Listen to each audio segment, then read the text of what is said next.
I don't think anything bothers investigators as much as an unsolved case. And so we were just pounding our heads in the wall. And then the letters started coming. In the murky, placid depths beneath the cool, caressing mire lies 7 sacred virgins entombed side by side. Those less worthy are scattered wide. That was the first indication that we did have a serial killer on our hands.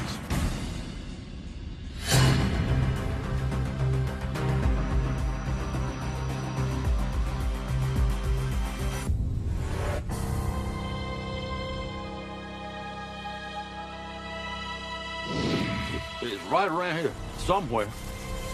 It's probably the remnants of an old Indian burial ground. In a mountainous ravine high above Colorado Springs, a state trooper follows up on a report by a homeless man. The transient told me that he was up on Rampart Range Road and he found what appeared to be human remains, and it turned out to be a human skull.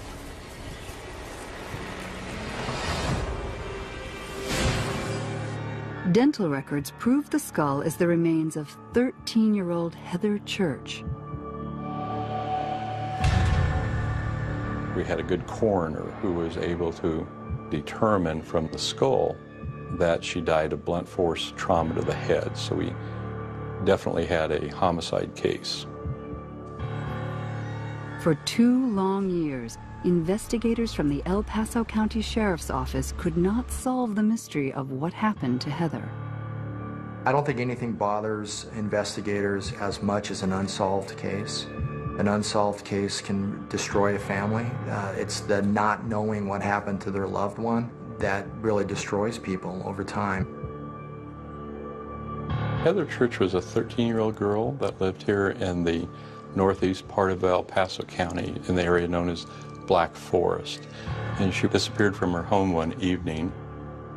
It was a high-profile case, and I think most people had seen pictures of the missing persons flyer that had her portrait on it. It all begins on a dark autumn night. Hey, Mom, can I stay here tonight? With Jack? Please? I guess. Okay, thank you. Let's roll. Okay, come on. Okay. Heather stayed home with her 5-year-old brother while her mother took the other 2 boys to their Boy Scout meeting. You TV?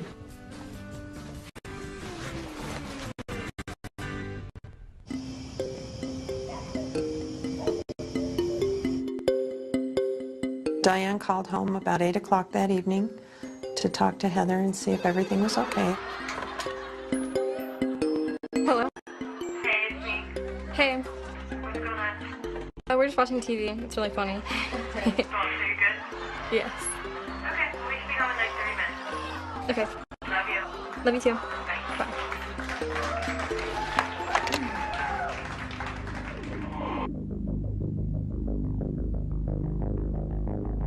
An hour and a half later, Diane and her boys return home. Heather, we're home! All right, listen, one show, then we're going to bed. Deal? Yep. All right. Her youngest son is sound asleep. When Diane checks on Heather... Heather?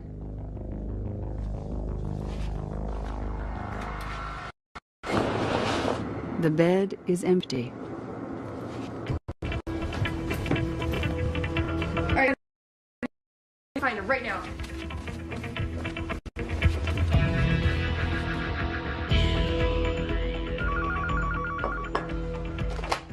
Hello? I got a call about 10 o'clock at night. Diane said, "Have you heard from Heather?"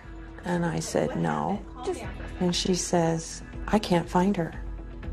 And I said, "What do you mean you can't find her?" Heather's gone. How can Heather be gone? You're sure she didn't go someplace? It was just not reasonable for Heather not to be there. And Diane had panic in her voice. Be there just a minute, all right? Heather's missing. Heather's missing. Diane needs us to come and look for her. How long has she been missing? I don't know. She said like... My husband and I jumped in the truck and ran out to Diane's. Diane also calls Heather's father. Heather's father immediately started speeding out to their home, feeling like this is a really bad thing that's happened here. He had immediate feelings that something really bad had happened to his daughter. Heather, where are you, honey? Come on, I can't find Heather. Where did she go? I don't know. I don't know. Just take this. Take this. What's going on? I can't find her. My husband and I and Diane, we were all outside calling her name. We probably drove around for 20 minutes through the fields with our lights on, doing a search around the property. Heather!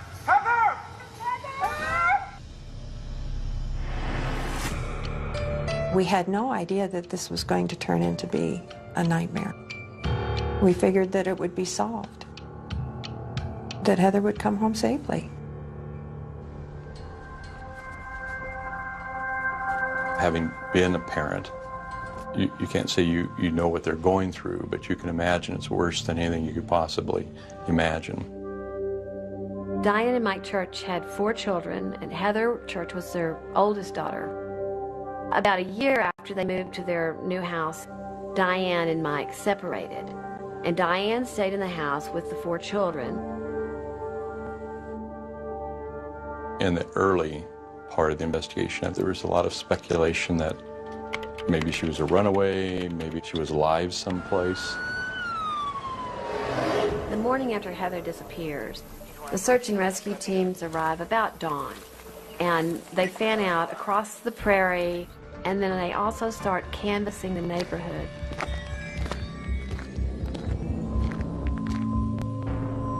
They find no sign of Heather. This causes investigators to suspect she's been forcibly taken from her home. Diane wanted to busy herself. She picked up the vacuum cleaner and started vacuuming. Sheriff's deputy came running out. You could be destroying evidence. And that was the first Diane realized that their house was being treated as a crime scene. I have to show you something. Okay, so I don't know if it's important or not, but I saw like the screen was a little weird, like I wasn't sure. This is how you found the window? Yeah. So I really just saw the screen. I wasn't sure. Could you get CSI in here? The investigators immediately realized that the window screen has been removed from the window and then put back, but not seated correctly in the track. This is really the first clue that someone has actually come into the house. The prints are submitted to the Colorado Bureau of Investigation database, and there are no hits. The case affected all of us on a personal level. A crime like that had not occurred in this community, where a girl was abducted from the safety of her own home. Heather Church was just a very innocent young girl, a young victim, and it was quite a tragedy at the time. For 2 years, detectives question everyone who's ever known Heather. Heather's disappearance received a lot of publicity, and hundreds of people called with tips, claiming to have seen her at the mall, at a restaurant, on a bus. From the beginning, investigators pursue every lead, but none result in any possible suspect. It became just a part of life that this was ongoing. It was a mystery that needed to be solved.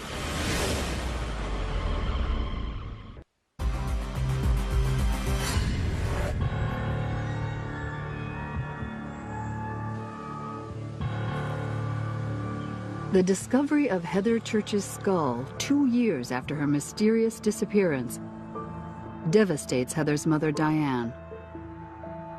Being told that she was dead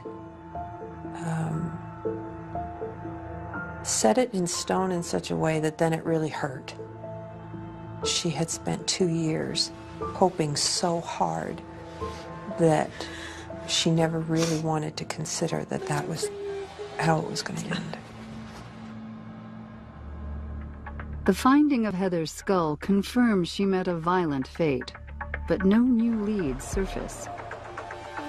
As far as discovering information that led to the identity of the suspect from the body recovery site, was very minimal. After 2 more years on the hunt for her murderer, investigators are no closer to catching Heather's killer. But now, there's a new sheriff in town. Yes. Yes, go ahead and send them up.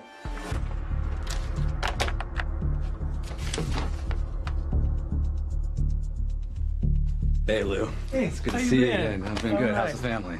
Good, good. How about you? Have a seat, have a seat. I'm really glad that you could come and join me on this case. As the newly elected sheriff, one of my goals was to put together the investigation and the team that would solve the kidnapped murder of Heather Church. And I was very fortunate that I was able to convince my former homicide partner, Lou Smith, to come to the sheriff's office and lead the investigation as my captain of detectives. I'm going to introduce you to Diane. Diane Lou. Hi, how you doing? I'm Lou Smith. Nice to meet you. Nice to meet you. By the time Heather Church's skull was found, Lou Smith had built quite a reputation regionally and even nationally for his investigative efforts.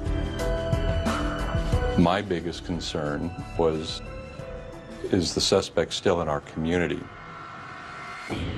It was a case that I think all of us wanted to see solved. The one very critical piece of physical evidence was the latent fingerprint.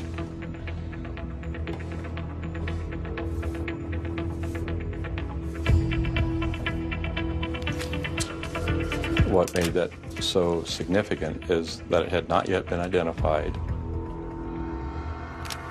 The former investigators had checked the state system in Colorado and did not find a match. That's where a lot of people would have stopped. But with Lou, that's where he started. He said, how many different automated fingerprint systems are there in existence? And between the United States and Canada, there were 92. Detective Smith's first course of action is to make sure all 92 fingerprint databases in North America are searched for comparisons. The answer to this 4-year mystery comes 10 days later. John, Lou Smith. Lou had called me early on a Sunday morning about 1:30, 2 in the morning and woke me up and said, John, I know who killed Heather. And he told me the name. That latent fingerprint was in 2 states' systems and it identified the suspect as a Robert Browne. Browne, a career criminal, has a record for burglary and auto theft in California and Louisiana. As we talked about the 2 states, Louisiana and California, Colorado Springs was almost in a direct line between the 2. You have a convicted felon passing through. Then where was he on the night of the murder? To answer their new questions, investigators don't have to look very far. Robert Browne lives just a half a mile from the Church home. He was, in effect, Heather's closest neighbor. You could literally stand at Robert Browne's home and see, line of sight, the Church home, to include the driveway where the mother's car would have parked.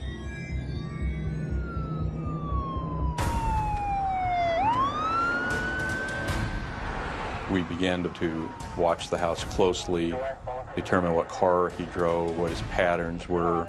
We suspected he may have weapons in the house. We wanted to try to avoid a barricaded hostage situation, and ideally, we wanted to separate him from the residence where there could be physical evidence so he wouldn't destroy the evidence or arm himself. That as we watched the house that morning, the suspect ended up leaving. The sheriff's investigators follow Robert Browne to an art supply store in downtown Colorado Springs. They wait for him to come out of the store, then they stop him and they arrest him. You're under arrest for the murder of Heather Church. Relax, Robert, relax. I didn't murder nobody. You have a right to remain silent. Anything you say can and will be used to get you to court of law.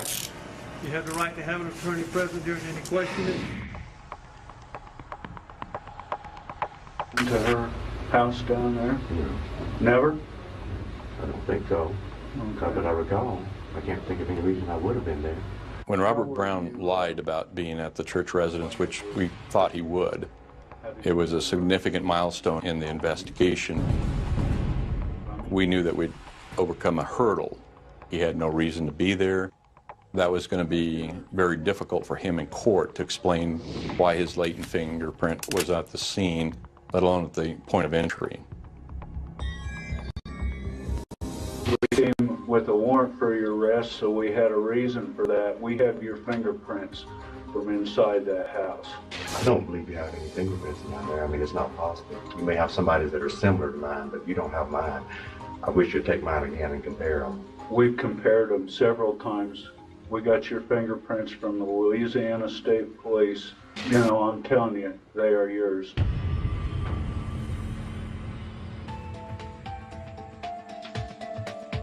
Silver bracelet. Some of it looks real, some looks like costume. As investigators are questioning Browne at the sheriff's office, detectives are searching his trailer. They find a lot of guns, pornographic videos, children's clothing. We found a substantial amount of stolen property. We later found most of it taken from homes in the Black Forest area. The evidence suggests Browne has been burglarizing his neighbors' homes for some time, but nothing to imply he had a motive for murder. Next, we began devising our investigative approach to go to court. Part of that was to look for other indications of bad acts or related acts that we might be able to bring forward in the prosecution.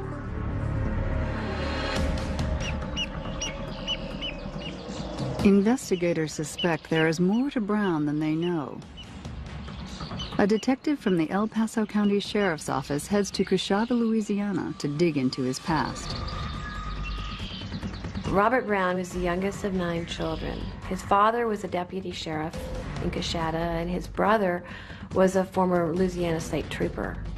He was married 5 times. Did he do it all the time? Yeah. After we got married. He's crazy. Real bad temper. All of his wives were terrified of him, and some after only a short period of time of marriage. Some of those marriages didn't last but a couple of months. One, he put a gun to her head and pulled the trigger. Scared the crap out of me. Then he asked me to kill him. They all described him as not being able to control his temper. He would explode at the least little thing. He beat the hell out of me because I forgot to put a spoon in a gravy bowl. He's the devil's right-hand man, that's what he is. Call me when you throw the switch. I want to see him fry. Detectives learn that brutality surrounds Robert Browne, and has for a long, long time. Early in the investigation, we felt there was a strong likelihood that this was a very, very violent man. One woman who lived next door to Browne disappeared and has never been found. She's a 27-year-old waitress, Tammy Dumar. Another woman who also lived next door to Browne in Coshada, Louisiana, was murdered in her bed. Brenda Lynn, age 21, is stabbed dozens of times with a screwdriver. Her murder is never solved. And it was the first indication that perhaps we did have a serial killer on our hands. The chilling details uncovered in Louisiana confirm investigators' worst fears. Browne is a first-class predator. Detective Lou Smit gives Diane Church the news of his arrest. We found a person who murdered your daughter. It's a guy by the name of Robert Browne. The good news is he's locked up. He's not going to hurt anyone else. He's going to be locked up for a long, long time. She was such a good girl. She didn't deserve this. It's not fair. What did she do? What did she do? Tell me. I hate that man. Why did he have to take my baby? Diane was so angry that this man had done this to her daughter. And there are still flashes of that anger that come across Diane's face when we get together and we talk about these things. As Browne sits behind bars awaiting trial, investigators can't help wonder if Heather's murder and the grisly slaughter in Louisiana are just the tip of the iceberg. And will Browne's fingerprints be enough to lock him away for good? Lou felt certain that he was a serial killer and there were other bodies.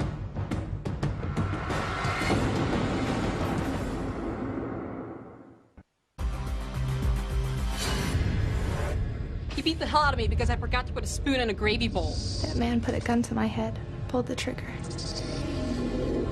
He's the devil's right-hand man. I want to see him fry. Fry. Based on the reports of Robert Browne's ex-wives, the mysterious deaths of his neighbors, and his fingerprints at 13-year-old murder victim Heather Church's house, detectives are certain they've got a monster in custody.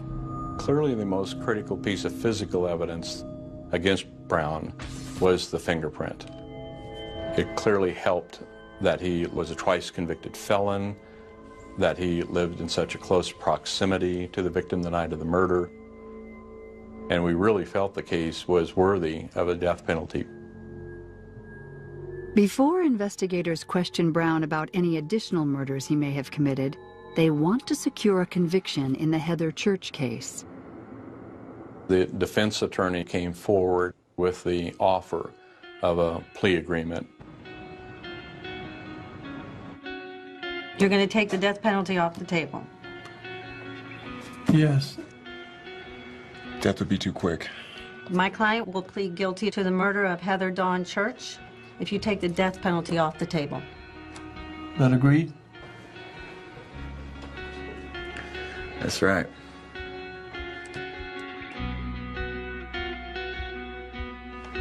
I don't believe in the death penalty, but I want him to rot. I want him to pay for what he did to my baby girl. Heather's parents were not in favor of a death penalty. So having that offer in hand with the parents strongly encouraging us to accept it, we decided to do that. Can you make that happen? We will do our best. So we agreed. Thank you. Thank you both. You're welcome. Browne was sentenced to life in prison without the possibility of parole.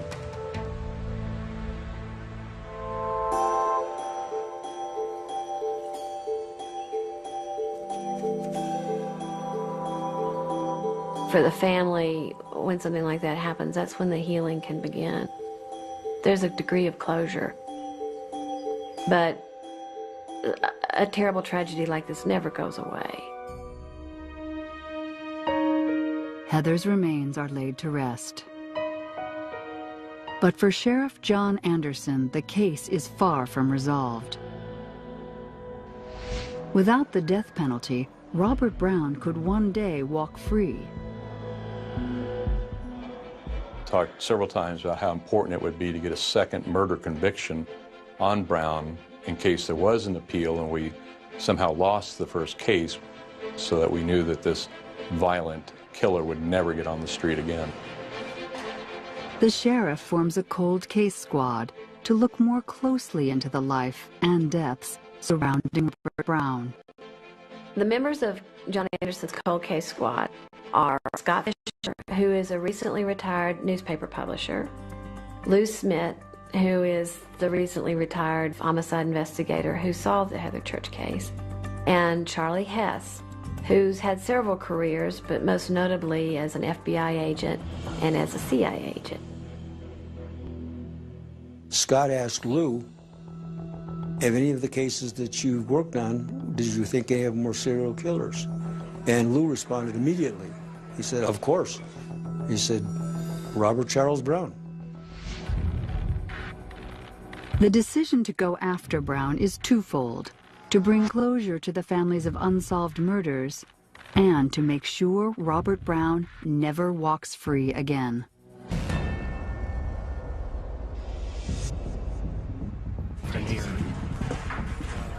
Stop Anything you think we can work with? Meeting regularly at a Colorado Springs cafe, the investigators review Browne's file and find he's written some cryptic letters to the DA, hinting about other victims.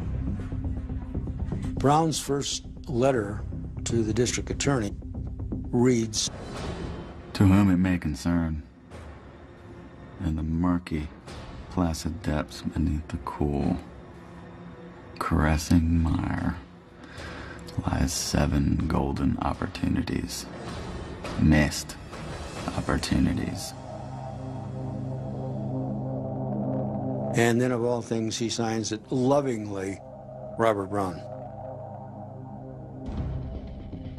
Investigators are desperate to find out what they can about Browne's so-called golden opportunities.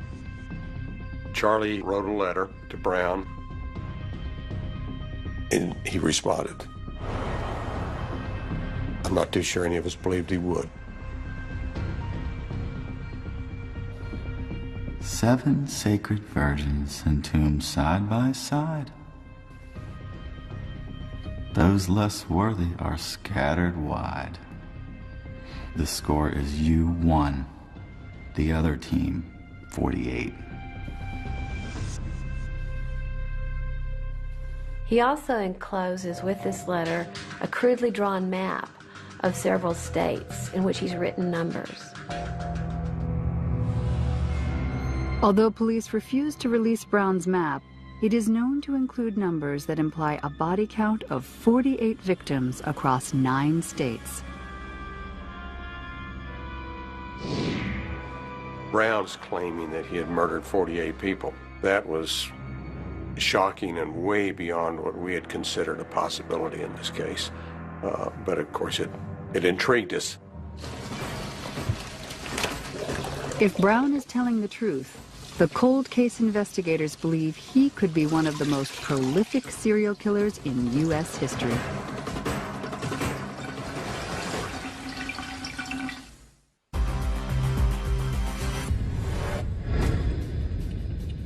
From his jail cell, convicted murderer Robert Browne sends cryptic letters to Colorado's El Paso County District Attorney. In them, he hints at having murdered 4 dozen people. The investigators didn't know whether Browne was just playing with them or whether he really had information to divulge.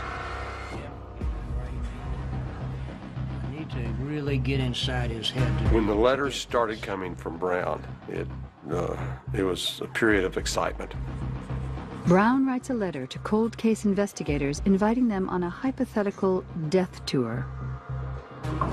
In the case of one woman, he says only the name of a town. He says Flatonia, Ice Pick, and Ether. Sure enough, there's been a woman killed and dumped outside of Flatonia. He tells them in another case, a body in pieces near Houston. They find out, yes, a woman who'd been cut up and pieces of her body are dumped. Browne eventually confesses to killing his neighbor and stabbing her to death in Louisiana, his hometown. And he claims to kill a young teenager. One of the haunting things is that he claims he strangled her. Many of the bodies we could not tie to him, but probably 25, 26, 27 he gave us some detail on.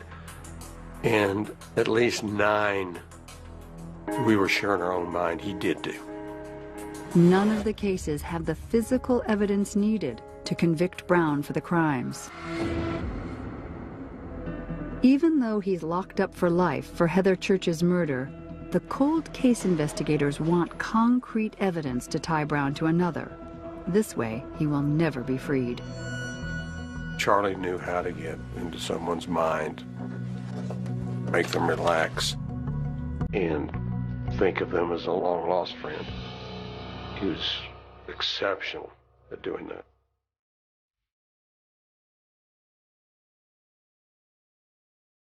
They find their opportunity in one of his many enigmatic letters. If you were to drive to the end zone in a white Grand Am, the score could be 9-48. That would complete your home court sphere. Sincerely, Robert Browne. P.S. December or January 1987 or 1988. White Grand Am, Colorado Springs. The Grand Am is a specific lead the investigators can follow.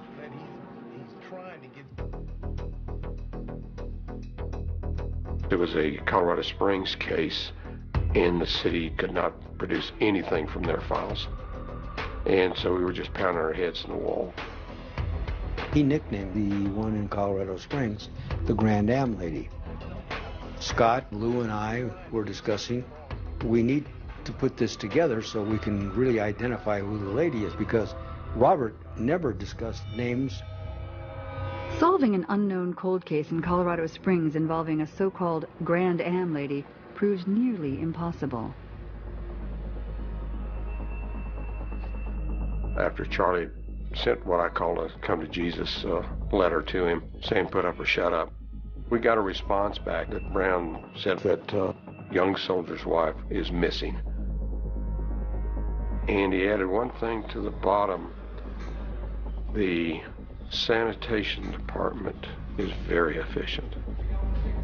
He would, in bits and pieces, release small clues. Charlie Hess is desperate to confront Browne face to face.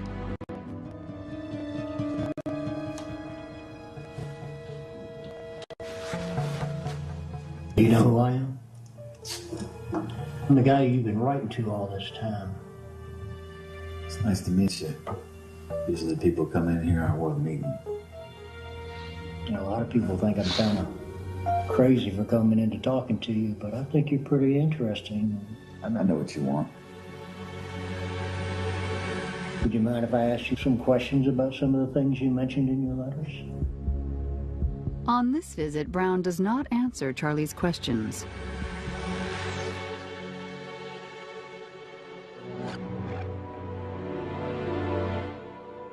After a period of time of my visiting Robert, one of the detectives was checking out all of the stolen cars. He noticed that one VIN number didn't jive with the normal sequence. If we can figure out about this Grand Am, who it belongs to, it holds the pieces of this puzzle. You got anybody you can call? Or? He's got the VIN. He can call somebody. That VIN's going to come back to something. Yeah. Finally, they tracked it down to the owner in Florida, and they called him, and they said, "Did you ever have a white Grand Am?" He said, "Yes." He said, "Was this white Grand Am ever stolen?" He said, "Yes." They said, "Did you ever have a wife or a girlfriend who went missing?" And he began to cry. He said, "Yes, my wife." I got a victim. We're going to get it. And they knew they had found who they were looking for. With a new murder charge for the slaying of the Grand Am lady, investigators hope to keep Robert Browne behind bars for keeps. We were very excited about it because it looked to us like this was a murder that no one even knew about.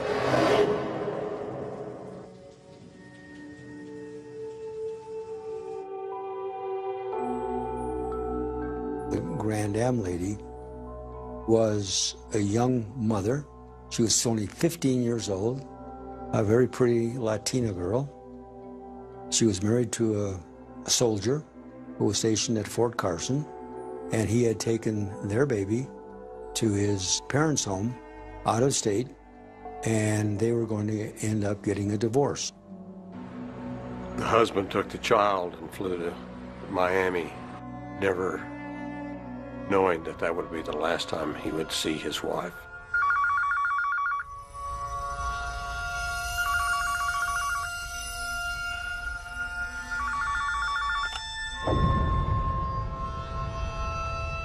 He called her once and was able to speak to her. He was heading back for reconciliation, but would never see her again.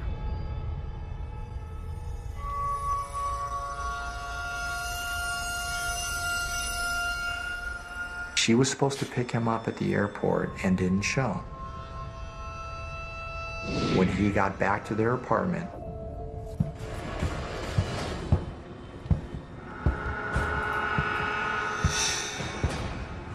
the victim's husband discovered that she was nowhere to be seen, but all of her clothing was there. He found the apartment in some disarray, television set missing. Went to his car to drive around to try to find her. Car was missing. He called the police to report her missing. They initially looked at him as a possible suspect in her disappearance. His life really was destroyed by this. Charlie Hess and Scott Fisher meet with convicted killer Robert Browne to tell him they've learned the identity of the Grand Am lady. We know a little bit about it, but I'm sure there's something more you want to tell me. What would you like to tell me about that? Browne could put a shiver down your back. He was a very intimidating person. I know about this lady's husband. Talked to him. So you got anything to add to this? Grand Am girl? Yeah.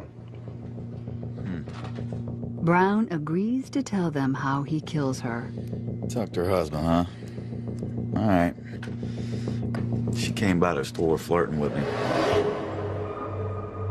Hey, how are you doing? Hey, hello, how are you doing? Long time no see. You got any plans tonight? Nothing.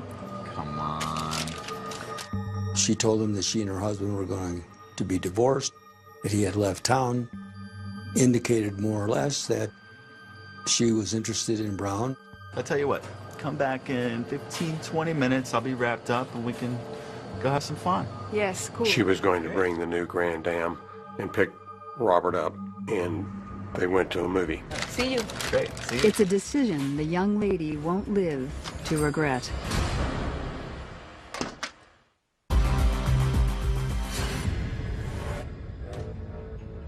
The 1991 murder of Heather Church has put Colorado cold case investigators on the trail of Robert Browne, possibly America's worst serial killer. To prevent Browne from ever getting out of prison, authorities need to nail him for a second murder charge, the slaying of the so-called Grand Am lady. We now have a victim, we have a name, and Charlie is able to finally present to Browne that we pretty much solved the case, with the exception of the missing body. Yeah, I remember. Her husband was out of town from talking to her. So I talked her into going out on a date. We went to see a movie. After the movie, they had a bite to eat. After that, Robert took her to his apartment and they had sex. After some relations, I strangled her.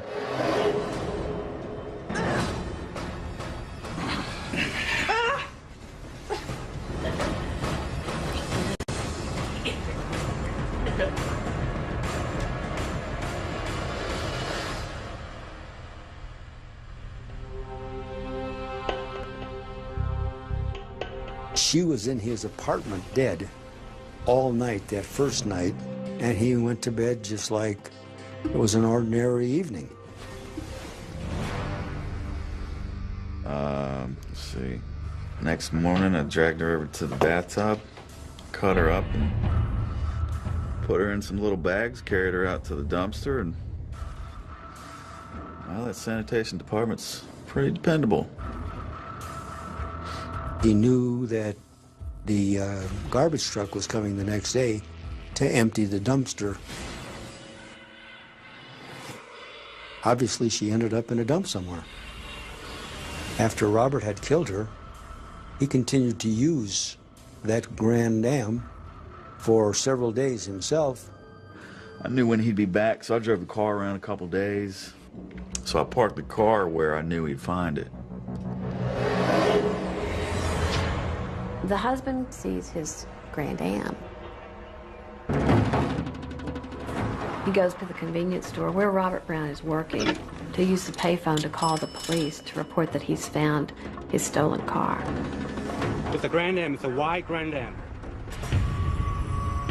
It's right around the corner from the apartment building. Little does he know that the man who murdered his wife is standing behind the counter. Correct. I heard him call you guys all hysterical, talking about he found the car. What else happened after that? That's it.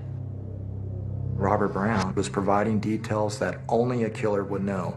He couldn't possibly be making up the details regarding our victim in Colorado Springs. So yes, we were convinced that he was telling the truth, and it was terrifying. Now investigators have enough to ensure Browne will never get out of prison. When Browne looked Charlie in the eye and said, "Let me out of prison, I'll probably kill somebody within 2 weeks," I think he's still capable of it, and I have no doubt he'd do it. On July 27, 2006, Robert Browne pleads guilty to the murder of the Grand Am lady. Outside the courthouse, the victim's husband reunites with his daughter. For 18 years, the daughter had believed that her father had murdered her mother. It was a very emotional time because those two made the 4 or 5 years we invested in this case very worthwhile.